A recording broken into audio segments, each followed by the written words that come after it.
Take a look at this map.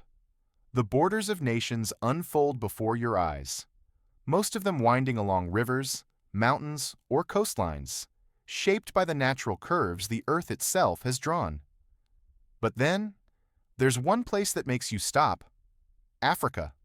On the map, the borders here are unnervingly straight, as if someone had placed a ruler on the continent and coldly drew one line after another. One line, two lines, harsh cuts slicing through mountains, deserts, rivers, and even villages. It's as if an invisible hand had sketched the fate of an entire continent. But whose hand was it? And why? Africa, the cradle of humankind, the birthplace of civilization. Since the dawn of history, it has given rise to thousands of peoples, each with their own culture, their own tongue, their own world. It's estimated that over 3,000 tribes live across this vast land, speaking more than 2,000 different languages: Swahili, Hausa, Yoruba, Amharic. Their voices echo through jungles and deserts, weaving together a rich, living symphony of humanity. Yet hidden beneath this colorful mosaic is deep tension. For where there is great diversity, conflict is never far away. The Tutsi and the Hutu, sharing the same language, the same land, yet divided by centuries of enmity. To some, peace could only come if Africa were divided, one nation for each tribe. But imagine that. 3,000 nations for 3,000 tribes. Impossible. Their boundaries weren't clear. They spoke the same tongue, shared meals, intermarried, and lived on the same soil.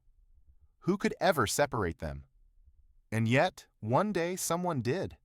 Not with understanding, but with a ruler and greed. While Africans still lived peacefully by their firesides, across the Mediterranean, Europe was burning with ambition.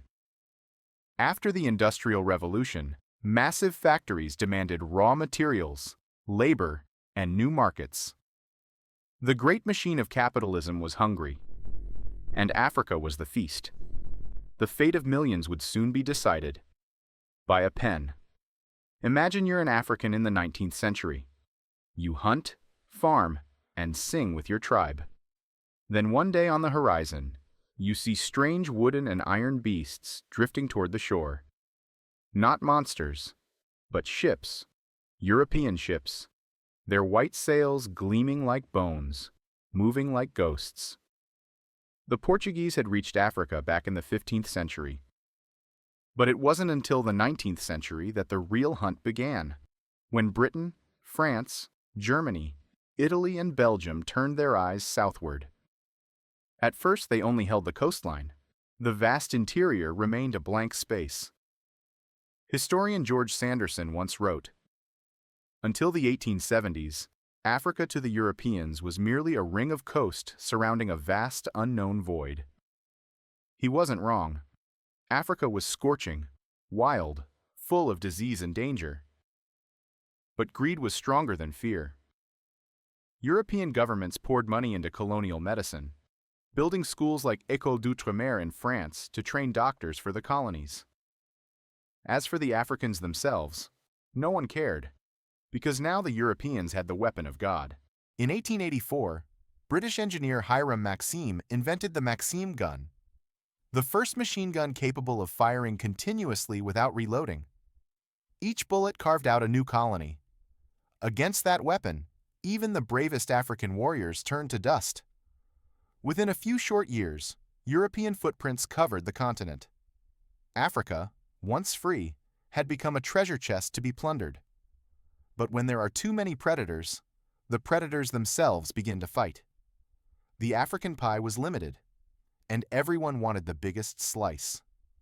Without rules, war between the empires was inevitable.